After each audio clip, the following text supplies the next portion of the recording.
ان الحمد للہ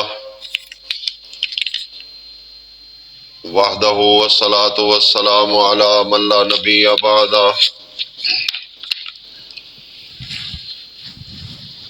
اما بعد فاعوذ باللہ من الشیطان الرجیم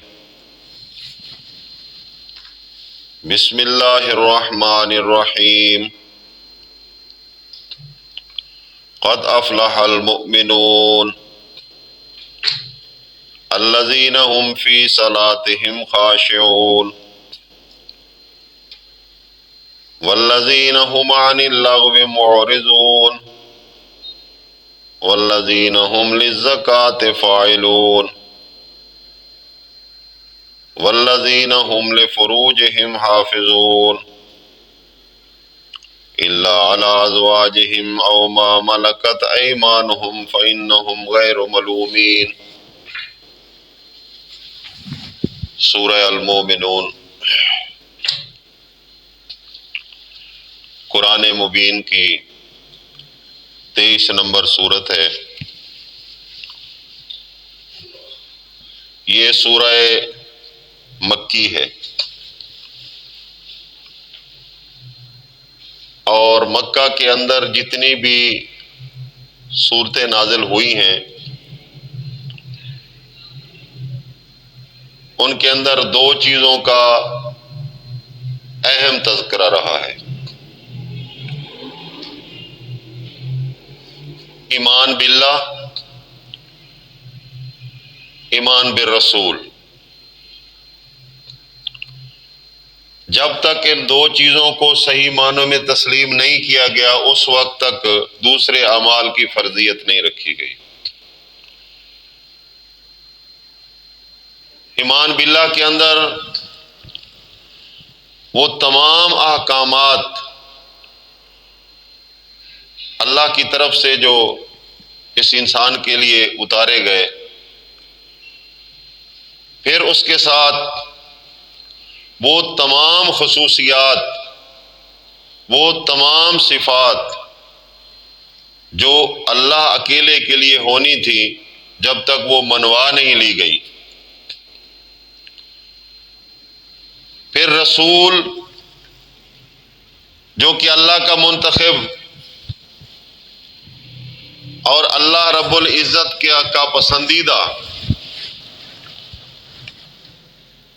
جس کے اعمال کی، جس کے ایمان کی، جس کے اخلاق کی، جس کے کردار کی اللہ پاک خود نگرانی فرما رہے ہیں، جب تک اس کو تسلیم نہیں کر لیا گیا بعینہ ہی اسی طرح جس طرح اللہ کی مرضی ہے۔ آپ دیکھیں کہ نبی صلی اللہ علیہ وسلم کی بعثت سے پہلے اللہ کی ذات بھی موجود تھی اور رسول بھی آئے۔ ایمان باللہ کچھ وقت کے بعد اس کے اندر تغیر و تبدل آ گیا، اور اسی طرح کچھ وقت کے بعد ایمان بالرسول کے اندر بھی تغیر اور تبدل آ گیا۔ قریب کی مثال آپ کو دوں گا۔ ایک وقت ایسا تھا، اللہ فرماتے ہیں اذ اوحیت الی الحواریین ان آمنوا بی وبرسولی، جب ہم نے حواریوں کی طرف حکم بھیجا کہ ایمان لاؤ میرے ساتھ اور میرے رسول کے ساتھ، تو انہوں نے جواباً کہا آمنا باللہ واشہد بأننا مسلمون، یعنی یہ وہ کھرا ایمان تھا جن کو آج ہم عیسائی کہتے ہیں۔ پیغمبر کی موجودگی کے اندر جو ایمان لایا گیا تھا وہ کھرا ایمان تھا، لیکن پیغمبر کے فوت ہونے کے بعد اس کے اندر تغیر و تبدل شروع ہو گیا۔ اب ایمان باللہ جو تھا وہ ایمان باللہ خالص نہیں رہا۔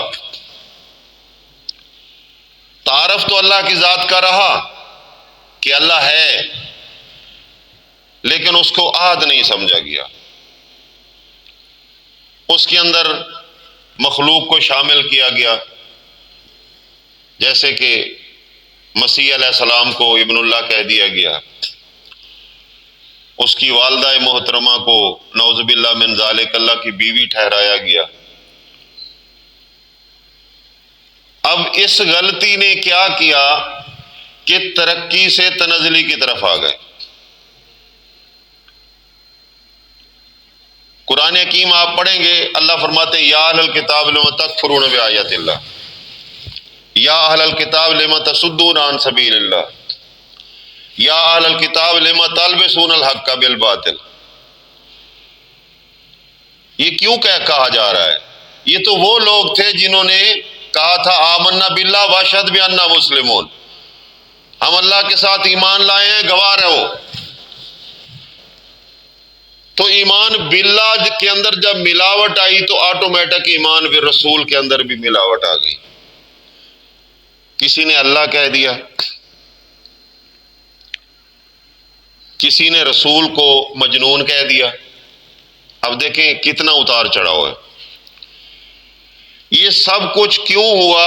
اس وقت ہوا کہ جب اللہ کا تعارف جو ہے نا وہ مخدوش ہو گیا، مدھم پڑ گیا، ایمان کی حرارت کمزور ہوئی، تو پھر اللہ کا منتخب جو شخص تھا اس کے لیے بھی وہ معیاری ایمان باقی نہ بچا. اب آخری رسول کے معاملہ کے اندر آپ ذرا غور کریں. جب تک رسول اللہ صلی اللہ علیہ وسلم حیات رہے، صحابہ کو ایسی تعلیم دی بذریعہ قرآن. اب قرآن حکیم کی آپ سورہ انعام پڑھیں، 50 نمبر آیت ہے. قُلْ لَا أَقُولُ لَكُمْ عِندِي خَزَائِنُ اللَّهِ، یعنی نبی وہ نہیں ہو سکتا جو کون و مکان کا مالک ہو. مخلوق ہے نا، خزانوں کا مالک نہیں ہو سکتا. ولا عالم الغیب، اور نبی وہ نہیں ہوتا جو غیب جانتا ہو، بلکہ نبی کو بتایا جاتا ہے، جانتا نہیں ہوتا، وہ اس کو بتایا جاتا ہے. ولا اقول لکم انی ملک، میں انسان ہوں، انسان کے علاوہ میں اور کوئی مخلوق نہیں ہوں. اگر آپ یہ سمجھو کہ میں کوئی فرشتہ ہوں تو یہ آپ کی غلط فہمی ہے. آخری پوائنٹ والی بات جو بتائی، ان اتبع الا ما یوحی الیہ، یہ ان یہاں نافیہ کے طور پہ آیا ہے. میں صرف اور صرف اتباع کرتا ہوں جو میری طرف وحی ہوتی ہے، وحی کے علاوہ میرا کوئی دین نہیں ہے. تو یہاں مسئلہ کھل کر سامنے آ گیا کہ پیغمبر کی ذات کو اگر ماننا ہے تو اس انداز سے مانا جائے گا جس طرح قرآن کہہ رہا ہے.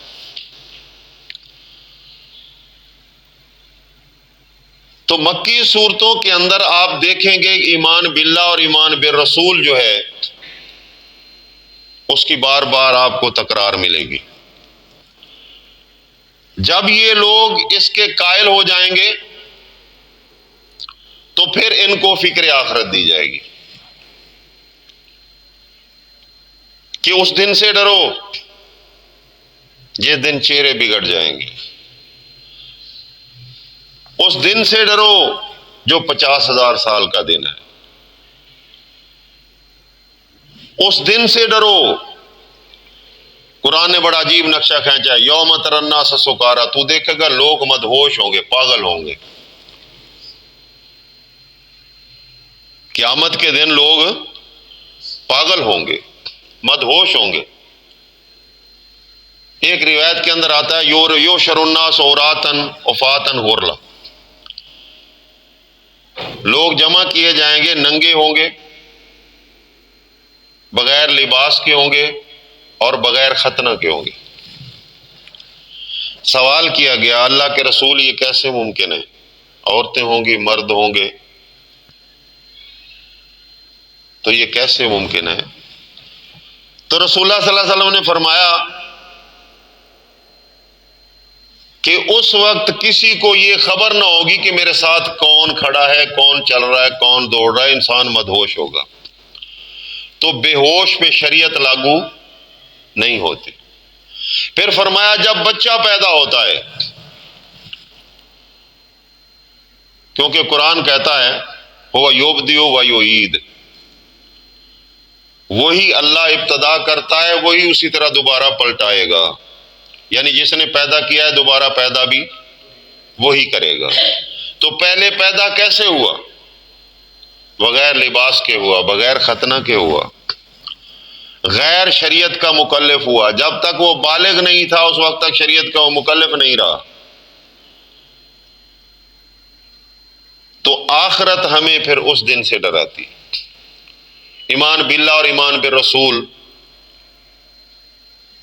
جب آ جائے تو پھر اب انجام کار کی فکر لگ جاتی ہے۔ تو اللہ پاک ہمیں سورہ مومنون کے اندر بنیادی طور پر یہ چیزیں سمجھانے سے پہلے ہی ہمیں اپنی ذات کا تعارف خود دے رہے ہیں کہ ہماری ذات کا تعارف کیا ہے۔ ہمارا ایک دعویٰ ہے کہ ہم مومن ہیں، ہے نا دعویٰ؟ تو کیا دعوے کی کوئی دلیل بھی ہے؟ فرمایا قد افلح المومنون۔ اب اس مومن کو جب آپ لیں گے تو یقین کریں پورا دین اسلام کا احاطہ کیے ہوئے۔ یہ مومن کا ایک معنی ہوتا ہے یقین کرنے والا، ایک ہوتا ہے ماننے والا، ایک ہوتا ہے یقین کرنے والا۔ ماننے والے آپ کو بہت ملیں گے،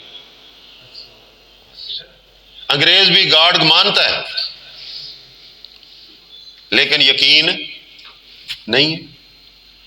یقین اس کو اپنے ہتھ کنڈوں پہ ہے، اپنی چلاکی پہ۔ مکروا مکر اللہ واللہ خیر الماکرین، نتیجہ تو یہی ہے۔ لیکن وہ مکرو کے اندر پھنسے ہوئے ہیں، اپنی اپنی تدبیروں اور چلاکیوں کے اندر پھنسے ہوئے ہیں۔ اللہ پہ یقین نہیں ہے کہ اللہ سب کچھ کر سکتا ہے۔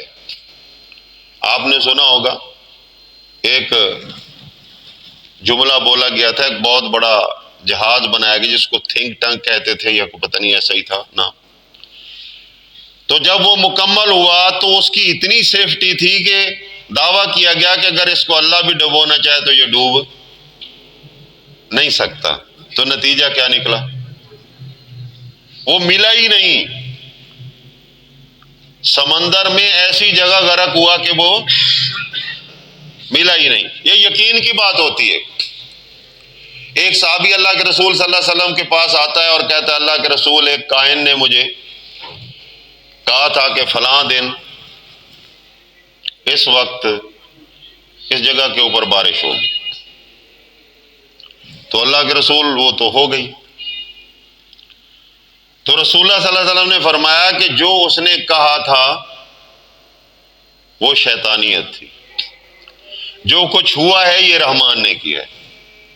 بات یقین کی ہو رہی ہے کہ ادھر یقین نہ لے جاؤ، رحمان کی طرف یقین لے کے جاؤ کہ جو کچھ کیا ہے رحمان نے کیا ہے، جو اس نے کہا تھا اس کا شیطانی دعویٰ تھا۔ لیکن اس وقت شاید شیطانی دعویٰ ہو، آج تو علمی دعویٰ بھی ہے۔ سائنس اور ٹیکنالوجی آپ کو یہاں تک لے جا چکی ہے کہ 10 15 20 دن مہینے کی رپورٹ آپ جو ہے نا یہ دے سکتے ہیں۔ یہ کوئی علم غیب نہیں ہے، یہ وہ اللہ کا عطا کردہ ہوا علم ہے۔ علم الانسان ما لم یعلم، انسان کو وہ سکھایا جو وہ نہیں جانتا تھا۔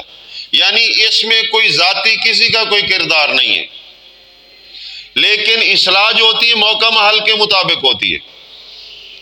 اگر آج کے دن کوئی کہہ دے کہ فلاں وقت کے اندر بارش ہوگی تو سب ماننے کے لیے تیار ہیں، کیونکہ آج جدید سائنس، جدید حالات، جدید علم کے سے لوگ متعارف ہیں۔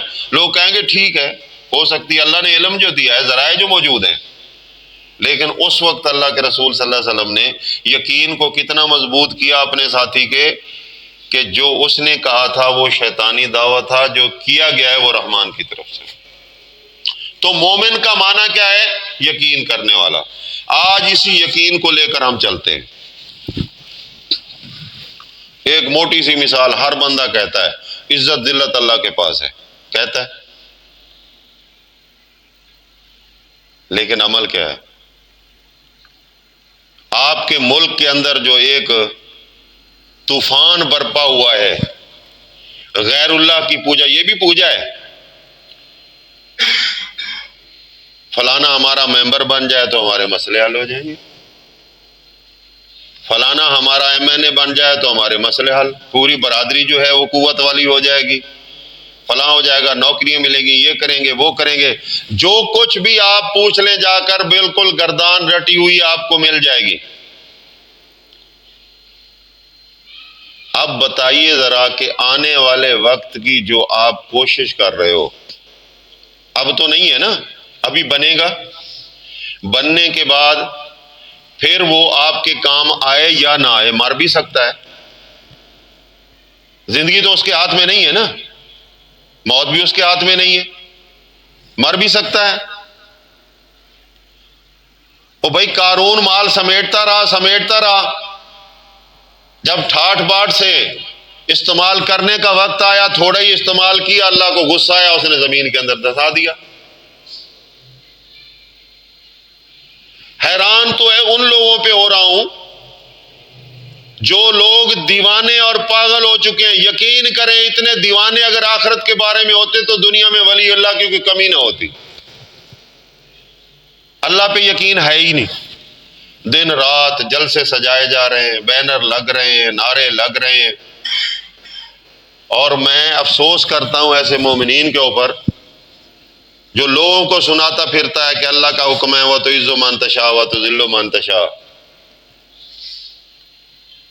لیکن منافق کی کیفیت قرآن کہتا ہے یریدون عندہم العزت، یہ لوگ ان کے پاس عزت ڈھونڈتے ہیں، سامنے تصویر لگوائیں، بڑا شوق کرتے ہیں جناب میری بھی بینر پہ تصویر ہونی چاہیے. گواہی دے رہا ہے اپنے آپ کے اوپر کہ میں اس جھوٹے نظام کا کرندہ ہوں. یقین دلانا چاہتا ہے لوگوں کو. یہ وہ نظام ہے جس نظام کے اندر انصاف کی توقع نہیں کی جا سکتی. کیوں نہیں کی جا سکتی؟ اس لیے کہ یہ کثیر لوگوں کے مقصد کا نظام ہے. اگر آپ کسی غیر مسلم ملک کے اندر ہو، چاہے آپ جتنے متقی پرہیزگار ہوں جو بھی ہوں، لیکن آپ کو اقلیت مانا جائے گا، جس طرح آج یہاں مانا جا رہا ہے، اقلیت مانا جا رہا ہے. کثرت جیسے لوگوں کی بھی ہو، وہ کتنے متقی ہوں کتنے پرہیزگار ہوں یہ کوئی نہیں دیکھتا، تعداد کتنی ہے. تو قرآن کیا کہتا ہے؟ کان اکثرہم مشرکین. کثیر تعداد کس کی ہوئی؟ مشرک پلید. قرآن کیا کہتا ہے؟ پلید. انما المشرکون نجس. اور تھوڑے لوگ جو ہیں جن کو معاشرہ قبول نہیں کرتا، قلیلاً عبادی الشکور. قرآن کہتا ہے اللہ کے شکر گزار بہت تھوڑے ہوں گے. آپ تھوڑے ہیں نا تو لوگ تانا بھی دے، نہ تمہارا کوئی ممبر ہے، نہ تمہارا کوئی MNA، نہ تمہارا MP ہے، نہ کوئی. بالکل وہی بات ظاہر پہ. ایک غزوہ تھا جس کے اندر شکست ہوئی پہلے مسلمانوں کو، ایک تھوڑی سی بد نظمی کی وجہ سے درہ چھوڑ دیا. کافر نے ادھر سے حملہ کر کے فتح کو شکست میں بدل دیا. اب پاور والا کہتا ہے لنا عزا ولا عزا لکم.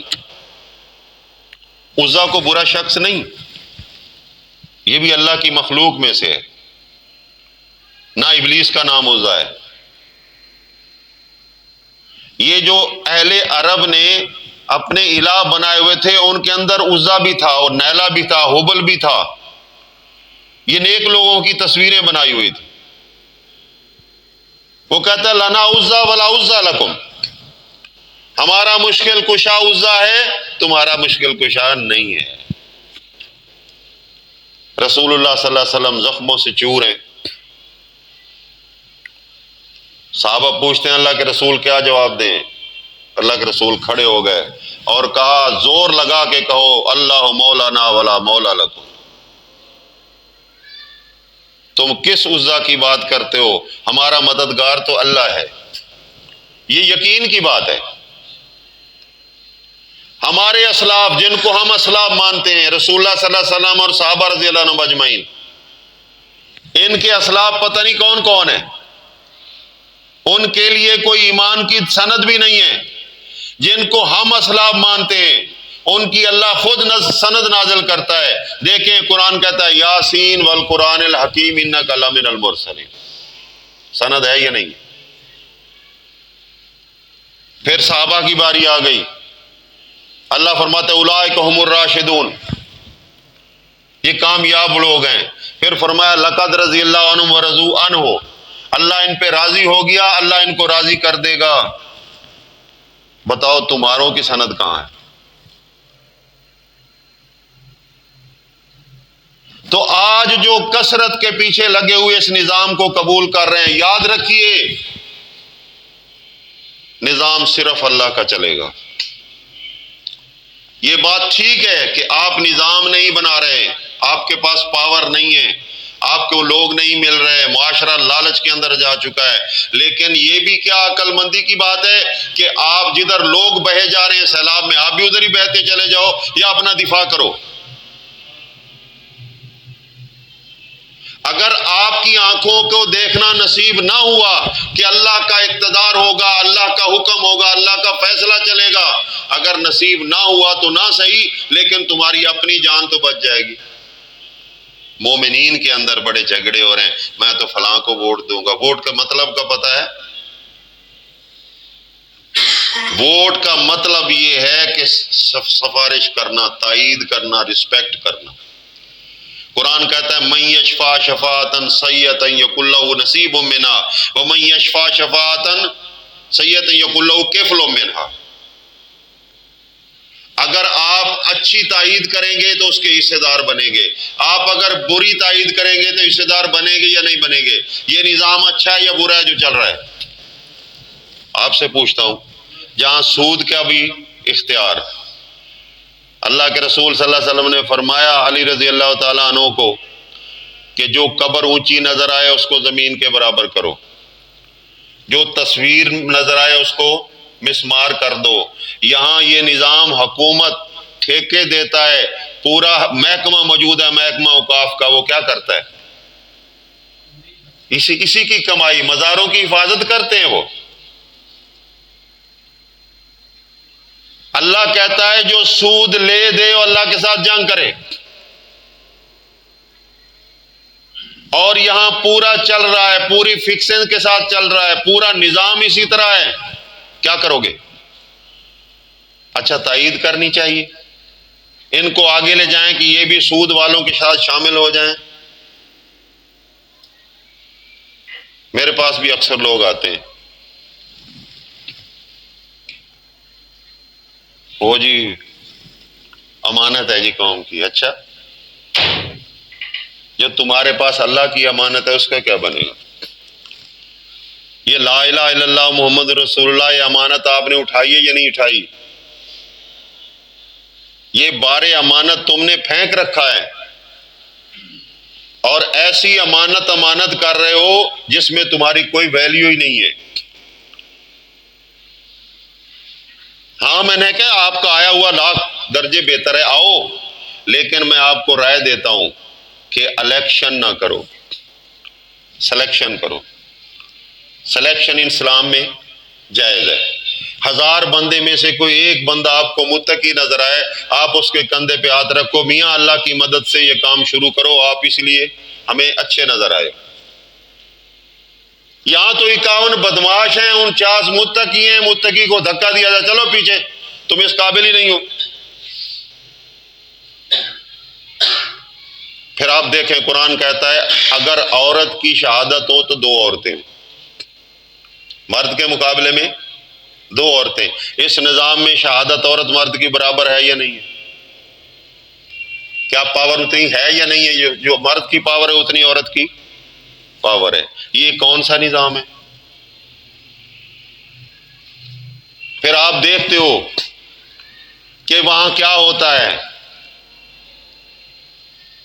اب جو لوگ کامیاب ہوں گے ہر کوئی اپنے اپنے الہ کے پاس جائے گا، کوئی مسجد میں نہیں جاتا، کوئی علی اجویری کی قبر پہ حاضری دے گا۔ کوئی امام بری کی طرف چلا جائے گا، کوئی شاہ رکن الدین یہ کیا ذکریہ اس کی اس پہ حاضری دے گا۔ ارے ان لوگوں کو تقویت دے رہے ہو جو تمہارے الہ کے شریک بنا رہے ہیں۔ پھر اسلام میں الیکشن ہے ہی نہیں، کیونکہ الیکشن کا جو مطلب ہے وہ یہ ہے کہ لوگوں کے ذریعے کسی کو منتخب کرو۔ اللہ فرماتا ہے میں نے یہ کام کیا ہی نہیں ہے، میں بڑے سے بڑا عہدہ ہو یا چھوٹے سے چھوٹا عہدہ ہو میں سلیکٹ کرتا ہوں، کسی کو پیغمبر بنانا ہو تو میں پوچھتا نہیں بناؤں یا نہ بناؤں، کسی کو ولایت دینی تو میں نہیں پوچھتا، میں اس کا سینہ کھول دیتا ہوں اسلام کے لیے، وہ اللہ کے دین کا کام کرنا شروع کر دیتا ہے۔ تو اے ایمان والو تم بھی ایسا کرو جو اللہ کا طریقہ اور اللہ کے پیغمبر کا طریقہ ہے۔ یاد رکھیے آپ کی یہ رائے، میں نے قرآن کی ایک آیت پیش کی ہے آپ کے سامنے، سورہ نساء کی ہے کہ اگر آپ اچھائی کی تائید کرو گے تو اس میں حصہ پاؤ گے، آپ برائی کی تائید کرو گے تو حصہ پاؤ گے۔ آپ پہلے یہ فیصلہ کر لو کہ جو یہ کچھ ہو رہا ہے اس کے آگے یہ جو بیج ہم نے بونا ہے یہ درخت بننا ہے، یہ تھوہر کا درخت بنے گا یا سیب کا بنے گا، آپ پہلے فیصلہ کرو، پھر اس کے بعد جو ہے نا آپ یہ رائے دو۔ آپ آزما چکے ہو، 75 سال سے آزمائش ہو رہی ہے، لیکن جو لوگ پھر بھی جاتے ہیں تو قرآن فتویٰ دیتا ہے یریدون عندہم العزت فإن العزت للہ جمیعا، یہ ان سے عزت چاہتے ہیں۔ ایم این اے خوش ہو جائے گا، ملک خوش ہو جائے گا، چودھری خوش ہو جائے گا، میری پارٹی خوش ہو جائے گی، کیا کرے گی؟ تیری سانس ایک بڑھا سکتے ہیں۔ یہ سب سے اہم چیز کیا ہے دنیا میں؟ زندگی۔ تیری زندگی کی ایک سانس پوری کائنات مل کر نہیں بڑھا سکتی۔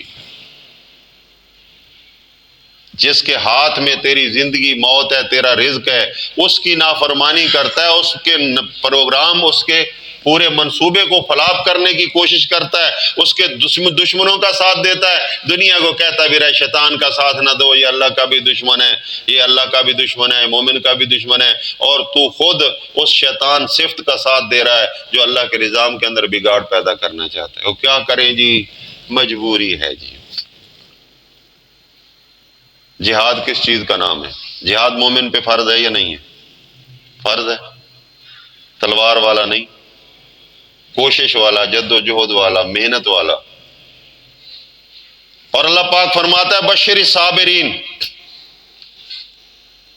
جن کو تکلیف آئے لیکن اللہ کی رضا کے لیے وہ جمے رہیں ان کو خوشخبری دو۔ الذین اذا اصابتہم مصیبۃ، جب بھی کوئی مصیبت آتی ہے کہتے ہیں قالوا انا للہ و انا الیہ راجعون۔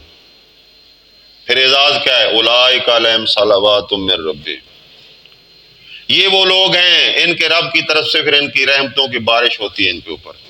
واولئک هم المہتدون، راستہ انہی نے پایا ہے۔ تو قد افلح المومنون مطلب سمجھیے میرے بھائیوں بہنوں، اس بات کو غور سے سمجھیے، کامیاب وہ ہوگا جس کا یقین اللہ کے ساتھ ہوگا۔ قد افلح، پکی بات ہے، کامیاب وہ ہوا جس کا یقین اللہ کے ساتھ ہوا۔ تو جس کا M N A M P کے ساتھ، جمہوریت کے ساتھ، اسمبلی کے ساتھ، تھانے پولیس کچہری کے ساتھ ہوا، اللہ نے کوئی سند نہیں۔ آگے کیا فرمایا؟ الذین هم فی صلاتہم خاشعون۔ ایک تو یہ ہے قرآن حکیم نے ایک لفظ بولا ہے الصلاۃ، وہ نماز ہے للہ، غیر اللہ کا کوئی اس کے اندر حق نہیں۔ لیکن جب صلاۃ خاص طور پہ آتا ہے بغیر معرف باللام تو اس کے معنی کے اندر تمام تر خیر بھری ہوئی ہوتی ہے۔ مثال کے طور پر اس میں نماز بھی شامل ہے، اس میں اچھے اعمال بھی شامل ہیں۔ تو مومن یہ سارے کام جب کرتا ہے تو اس کے اندر ہوتا کیا ہے کہ جب بھی کوئی کام کرتا ہے تو اللہ کا خوف اس کے اندر موجود ہوتا ہے، غیر اللہ کا خوف نہیں ہوتا۔ رضا بھی اللہ کی، خوف بھی اللہ کا۔ آگے فرمایا والذین هم عن اللغو معرضون۔ اب آپ اس کو اس طرح سمجھ سکتے ہیں کہ لغو کس کو کہا گیا ہے۔ ایک ہوتا ہے مقصد، ایک ہوتا ہے لغو۔ ہمارا مقصد کیا ہے؟ اللہ نے ہمیں مقصد بھی دیا ہے نا، فرمایا ما خلقت الجن والانس الا لیعبدون، یہ مقصد ہے۔ اب اس مقصد کے تحت جو کچھ ہوگا وہ مقصد کی طرف آپ جائیں گے، جو مقصد سے ہٹ کر ہوگا وہ لغو ہوگا۔ ایک ہوتا ہے مقصد کے اپوزٹ، وہ کفر ہو جاتا ہے۔ یہ ایمان اور کفر کے درمیانی چیز ہے، میری طرف توجہ رکھیں، انشاءاللہ بات سمجھ آئے گی۔ ایک ہوتا ہے ایمان، ایک ہوتا ہے کفر۔ ایمان مقصد ہے، کفر اس کا اپوزٹ ہے۔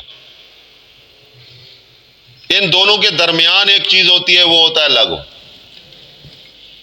جس کا نہ آپ کو دنیا میں فائدہ نہ آخرت میں فائدہ، لیکن نقصان ہے۔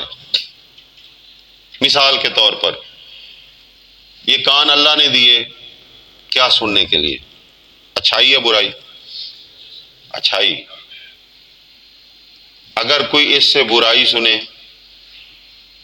تو یہ کیا ہوگا؟ یہ لغو کام ہوگا۔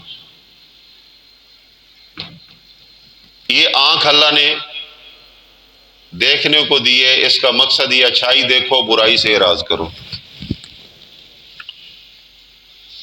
اگر کوئی اس آنکھ کو برائی پہ لگا دے گا، میں اکثر کہتا ہوں اب تو ماشاءاللہ بڑی ترقی ہو گئی ہے، میں تو پہلے روتا تھا کہ ہمارے نوجوان جو ہیں وہ بگڑتے جا رہے ہیں، اب تو بابے بھی ساتھ چل پڑے ہیں۔ بابے بھی دن رات واٹس ایپ چلاتے ہیں، دن رات یوٹیوب چل رہی ہے ان کی۔ کیا دیکھتے ہو؟ سوال ہے نا، کیا دیکھتے ہو؟ 5 وقت نماز کی پڑھی، اور جب آپ سجدے میں جاتے ہو تو سبحان ربی الاعلیٰ کہہ کر اپنے آپ کو اتنا زیر کر دیتے ہو۔ یہ ایک پریکٹیکل ہے کہ یا اللہ تیرے حکم کے سامنے میری کوئی مجال نہیں ہے، میں تو مٹی کا ڈھیر بن جاتا ہوں تیرے فیصلے کے سامنے۔ لیکن اللہ فرماتے ہیں والذین هم عن اللغو معرضون، کامیاب مومن جو ہے وہ فضولیات سے منہ موڑتا ہے۔ تیری آنکھوں کے سامنے 24 گھنٹے فضولیات چل رہی۔ کبھی تو نے سوچا ہے؟ اسی آنکھ کے بارے میں اللہ نے پوچھ لیا قیامت والے دن، اور کوئی چیز نہیں پوچھے گا، یہی پوچھ لے کہ اس کو کہاں استعمال کیا؟ میں نے دی تھی، تیرے سامنے لاکھوں لوگ آنکھوں والے گزرے ہیں، ایک اندھا بھی گزرا ہے، کیا تو نے اندھے کو دیکھا ہے؟ میں تجھے ایسا کر دیتا پھر کیا بنتا؟ اور نا قدر انسان، تو نے میری اس نعمت کی کوئی قدر ہی نہیں کی، کیا دیکھتا رہا تو؟ اور یاد رکھیے بے حیائی انسان کو بے غیرت بناتی ہے، یہ پکی بات ہے۔ یہ آنکھ سے دیکھ کر دل میں اترتی ہے، اتنا میٹھا زہر ہے کہ انسان کی غیرت ختم ہو جاتی ہے۔ پھر جب غیرت ختم ہو جائے پھر ایمان نہیں رہتا، کیونکہ ایمان اور بے غیرتی اکٹھے نہیں چل سکتے، ان کی دشمنی ہے۔ والذین هم عن اللغو معرضون، کامیاب مومن مرد ہو یا عورت ہو وہ ہے، ایک پہلی بات یہ ہے کہ اللہ پہ یقین ہو، نمبر 1۔ پھر ان کے ہر بھلائی کے کام میں خشیت اللہ ہو، دکھاوا نہ ہو، کسی کی رضا نہ ہو، رضا ہو اللہ پاک کی۔ نماز ہے، رکوع ہے، سجدہ ہے، اخلاق ہے، انفاق ہے، مروت ہے، حقوق العباد ہیں، جو بھی چیزیں آپ لے لیں گے اس کے اندر جب وہ کام کرتا ہے تو اس کے دل میں یہ ہوتا ہے کہ میرا اللہ راضی ہو جائے، کل میں اللہ کی پکڑ میں نہ آ جاؤں۔ اور قرآن حکیم کی آیت ہے، سورہ دہر آپ پڑھیں گے کہ جو اللہ کے راستے میں مال خرچ کرتے وہ کہتے ہیں کہ ہم تم سے کوئی بدلہ نہیں مانگتے، کیونکہ ہمارا بدلہ اللہ کے ہاتھ میں ہے۔ تو یہاں یہ فرمایا، یہ لغویات سے منہ موڑتے ہیں۔ والذین هم للزکوٰۃ فاعلون، یہ وہ لوگ ہیں جو زکوٰۃ دیتے ہیں۔ فاعلون، فائل، اس میں فائل کہتے ہیں جو کام کرنے والا ہو۔ یہاں مردوں کی بات ہو گئی، کام کرنے والوں کی بات ہو رہی ہے۔ والذین هم للزکوٰۃ فاعلون، یہ بزدل نہیں ہوتے، مال کے پیارے نہیں ہوتے، بلکہ یہ اللہ کے راستے میں مال کو پاک کرنے والے، زکوٰۃ دینے والے ہوتے ہیں۔ ابھی تو پروسیس بہت لمبا ہے۔ کل ایک دوست سے بحث ہو رہی تھی، میں نے کہا خالی یہ نہ سمجھو کہ ہم نے زکوٰۃ دے دی، لیکن قرآن حکیم جو مصرف آپ کو بتاتا ہے، سورہ بقرہ آپ پڑھیں، فرمایا لیس البر ان تولوا وجوہکم قبل المشرق والمغرب، خالی نماز پڑھ لینے سے ساری نیکی حاصل نہیں ہوتی۔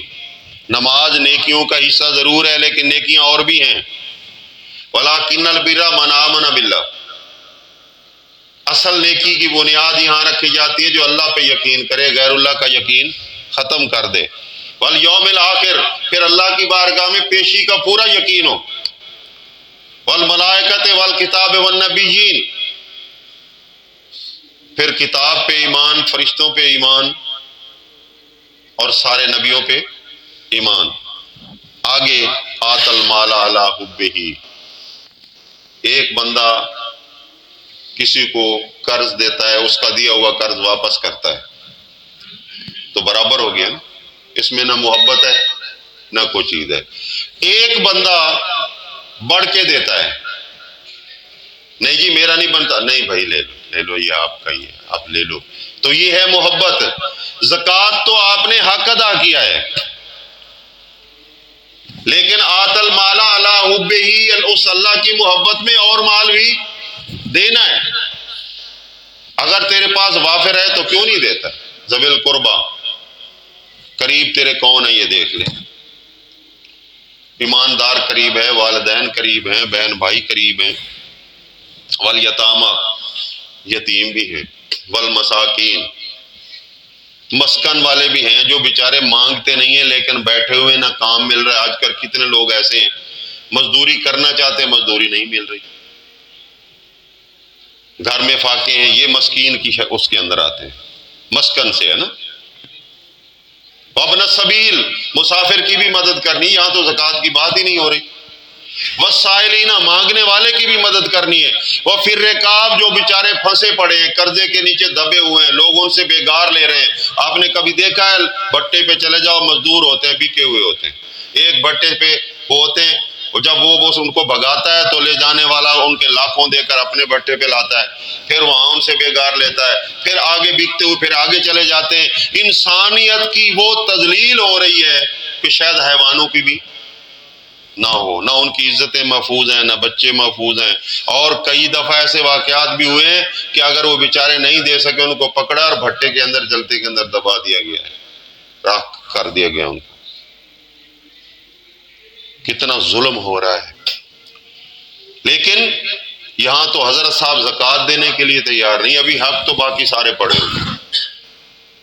یقین سے میں بھی اور آپ بھی، آپ ذرا اپنا محاسبہ خود کر لیں، اللہ کو گواہ جان کر، کہ کیا ہم نے کبھی اپنا پورا آڈٹ کر کے جو اللہ کا حق بنتا ہے زکوٰۃ کا وہ نکالا ہے؟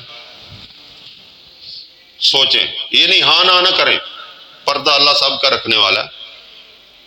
اگر میرے مال کے اندر ایک روپیہ بھی زکوٰۃ کا وافر ہے تو کیا وہ حلال ہے یا حرام ہے؟ زکوٰۃ کس کا حق ہے بھائی؟ آپ کا تو نہیں ہے، آپ کا مال وہ ہے جو آپ کا ہے، تو جو اللہ کا حق ہے غربا مساکین کا، وہ آپ کے مال کے اندر شامل ہے، نکلا نہیں ہے، حقدار تک پہنچا نہیں ہے، تو آپ کا مال حلال ہے وہ؟ پھر کہتا جی دعائیں قبول نہیں ہوتی، کیسے ہو؟ اللہ کے رسول صلی اللہ علیہ وسلم نے فرمایا ماکلہ حرام، جس کے کھانے کے اندر حرام شامل ہو جائے، مشربہ حرام، جس کے پینے کے اندر حرام شامل ہو جائے، ملبسہ حرام، جس کے لباس کے اندر حرام شامل ہو جائے، انا یستجاب لہ، وہ رگڑ رگڑ کر ایریا مر سکتا ہے، اس کی دعا قبول نہیں ہو سکتی۔ اپنا محاسبہ کرو اپنا۔ تو اللہ کیا فرماتے ہیں؟ للزکوٰۃ فاعلون والذین هم لفروجہم حافظون۔ فروج عمومی معنی ہوتا ہے شرمگاہ۔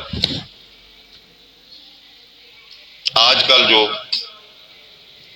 جسم کو نمائش کے طور پہ پیش کیا جاتا ہے مسلمانوں کے اندر، غیر مسلموں کا تو گیلا نہیں۔ یہ میری بیٹیاں، یہ بہنیں چہروں کو جس طرح یا کرتی ہیں۔ پھر ایک روایت آپ کو سناتا ہوں، بخاری کے اندر ہے۔ ایک نبینہ شخص آیا، اللہ کے رسول گھر بیٹھے ہوئے تھے، تو اللہ کے رسول صلی اللہ علیہ وسلم نے کچھ نہ کہا، بیٹھی تھی ازواج مطہرات بھی۔ وہ آیا، اس نے اپنا کو مدعا بیان کیا، مدعا بیان کرنے کے بعد وہ چلا گیا۔ تو رسول اللہ صلی اللہ علیہ وسلم نے فرمایا کہ تم نے پردہ کیوں نہیں کیا؟ بیویوں کو کہا کہ تم نے پردہ کیوں نہیں کیا؟ تو انہوں نے کہا اللہ کے رسول وہ تو نبینہ تھا۔ تو اللہ کے رسول نے فرمایا کیا تم بھی نبینہ تھی؟ شریعت اس کے لیے، تمہارے لیے نہیں۔ تو یہ پردہ جہاں مرد کے لیے ہے وہاں عورت کے لیے بھی ہے، جہاں عورت کے لیے وہاں مرد کے لیے بھی ہے۔ اور مرد کی آنکھیں کھلی ہوئی ہوتی ہیں اور عورت کو کہا جاتا ہے کہ تو آنکھوں پہ پٹی باندھ لے۔ نہیں، تو بھی اپنی آنکھ کا حیا شرم اپنے اندر رکھ اور وہ بھی رکھے۔ دونوں کو حکم دیا گیا ہے۔ سورہ نور آپ پڑھ کر دیکھ لیں، دونوں کو حکم ہے۔ تو بے حیائی کی ابتدا یہاں سے ہوتی ہے، پھر فرج کھلتا جاتا ہے۔ یہ چہرہ بھی فرج ہے، یہ جسم بھی فرج ہے۔ پھر جب لباس اس طرح کا آتا ہے، اللہ معاف کرے، علمان الحفیظ، اب میری قوم کی بیٹیاں اور بہنیں اپنی عزت کی حفاظت کریں، اللہ نہ ایسا وقت لائے، لیکن حالات ایسے چل رہے ہیں۔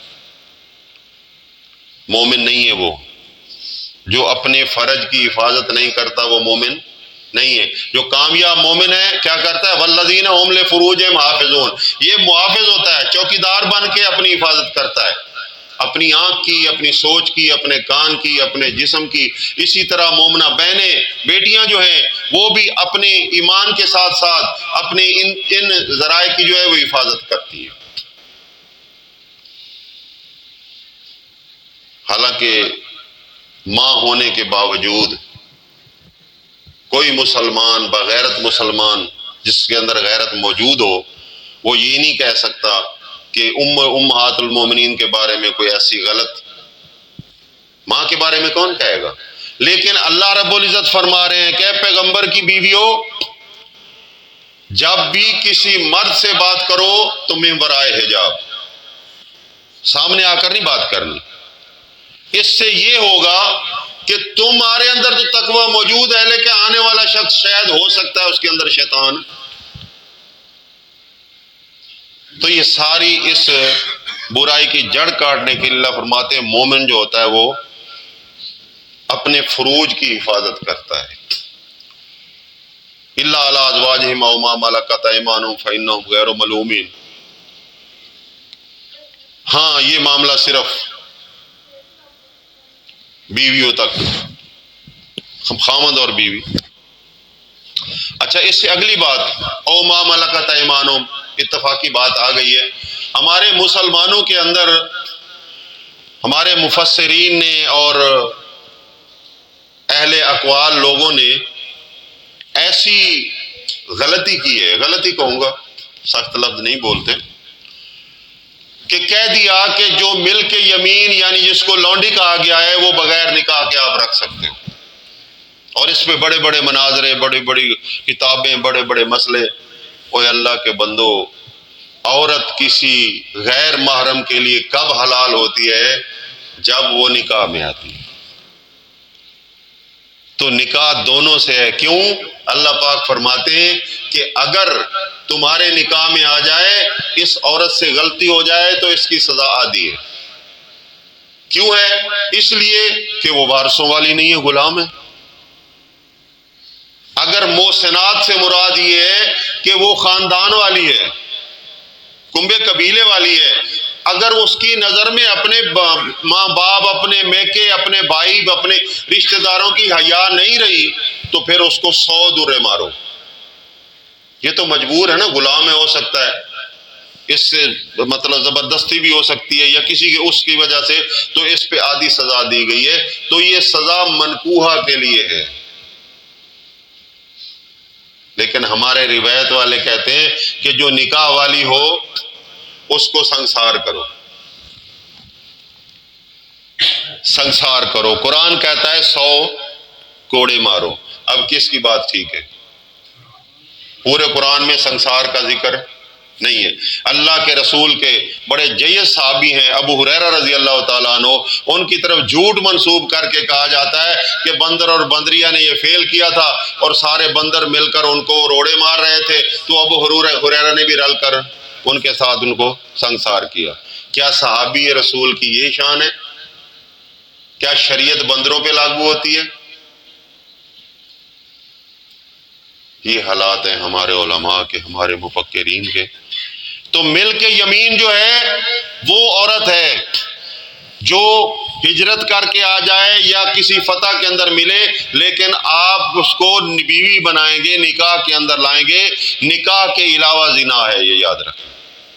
نکاح کے علاوہ کیا ہے؟ زنا ہے، اور زنا جو ہے وہ حرام۔ تو ٹائم ہو گیا ہے، اللہ پاک سے دعا کرتا ہوں اللہ تعالیٰ مجھے بھی آپ کو بھی حق سمجھنے، حق پر عمل کرنے کی توفیق عطا فرمائے۔ بھائیوں بہنوں، پھر کہتا ہوں، اگر مومن ہونے کا دعویٰ ہے تو سورہ مومنین کی 6 آیتیں پڑھیں، ان پہ غور کریں۔ سورہ مومنون میں پہلی 6 آیتیں، ان پہ غور کر لیں۔ اور للہ میں آپ سے گزارش کرتا ہوں، یہ جو طوفان بدتمیزی چل رہا ہے نا آج کل، ووٹ دو، ووٹ لو، آپ کا ووٹ اللہ کے کلمے کے لیے ہونا چاہیے، آپ کا ووٹ توحید کے لیے ہونا چاہیے۔ آپ خواہش رکھو کہ اللہ کا کلمہ بلند ہو۔ یہ نظام جو ہے یہ غیر اسلامی نظام ہے، اس نظام کی تقویت کے لیے اگر آپ ساتھ دو گے تو آپ کا حصہ اس میں شامل ہو جائے گا۔ بچو اس سے، دعا کرو۔ ہم مظلمی کی شکل کے اندر ہیں، کمزور ہیں، لیکن بچنا ضروری ہے۔ ایسے ہی ہے کہ ایک سیلاب ہے، بندوں کو بہا کے لے جا رہا ہے، آپ کو موقع دیا اللہ نے، آپ دوڑ کر بند کے اوپر چلے جاتے ہو، جاؤ گے یا ان کے اندر بہہ جاؤ گے؟ سوال ہے۔ بند پہ چلے جاؤ گے، عقل مندی یہی ہے نا۔ تو اب یہ ایک سیلاب چل رہا ہے، دنیا امڑ کے جا رہی ہے، سب کے اپنے لالچ ہیں۔ کوئی نوکری کے لالچ میں، کوئی بدماش ہے تو تھانے سے چھوٹنے کے لیے، کوئی جناب اپنے اڈے جمانے کے لیے، کوئی جگہ گیری کرنے کے لیے، سب کے مفاد ہیں۔ لیکن آپ کا کیا مفاد ہے؟ سوال ہے، آپ کا بھی تو مفاد ہے نا۔ آپ کا مفاد آخرت ہے، اللہ کی رضا ہے۔ تو آپ اللہ کی رضا کے لیے کوشاں ہو جائیے، اس نظام، اس سسٹم سے بچیے۔ اگر آپ کو کوئی مجبور کرتا ہے تو اس کو کہو میاں ہم اگر تیری فیور نہیں کر رہے تو تیرے مخالف کی بھی تو نہیں کر رہے، ہم تو نہ ہونے کے برابر ہیں نا۔ تجھے تکلیف تو تب ہو کہ اگر تیرے مخالف کو ہم تقویت دیں اور تجھے نہ دیں، ہم نہ اس کو کچھ دیتے ہیں نہ اس کو کچھ دیتے ہیں۔ دعا کرتے ہیں اللہ آپ کو حق پہ چلنے کی توفیق دے۔ اور اتنی بات کہہ رہے ہیں۔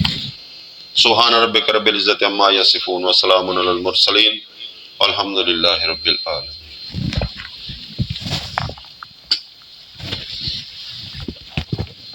ربنا آتنا فی الدنیا حسنۃ وفی الآخرۃ حسنۃ وقنا عذاب النار۔ ربنا لا تزغ قلوبنا بعد إذ هديتنا وهب لنا من لدنك رحمة إنك أنت الوهاب۔ ربنا إننا سمعنا منادي ينادي للإيمان أن آمنوا بربكم فآمنا۔ ربنا فاغفر لنا ذنوبنا وكفر عنا سيئاتنا وتوفنا مع الأبرار۔ ربنا وآتنا ما وعدتنا على رسلك ولا تخزنا يوم القيامة إنك لا تخلف الميعاد۔ اللهم أيد الإسلام والمسلمين فذکر اللہ یذکرکم فادعوہ یستجب لکم ولذکر اللہ تعالی اعلی و اکبر۔ صفحے درست کر لیں اور اعلان سن لیں۔ انشاءاللہ 11 فروری بروز اتوار اسی مسجد